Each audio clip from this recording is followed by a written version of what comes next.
are watching Detroit's Mytv20 News at 10.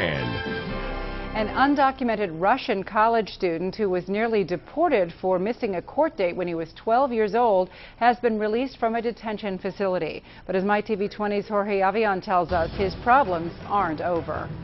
After being detained for 3 months by federal authorities, 22-year-old Ivan Nikolov is now out of jail. He, along with several of his supporters, gathered in front of Detroit's federal McNamara building this morning to encourage Congress to pass the DREAM Act.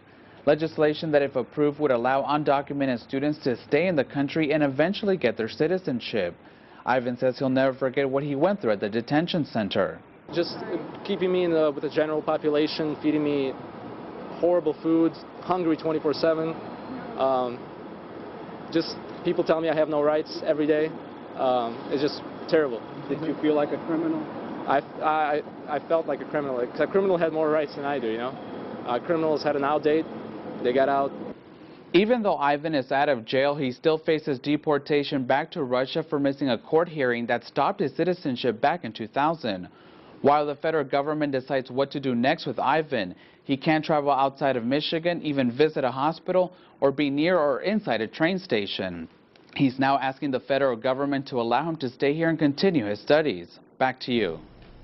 All right, thank you, Jorge.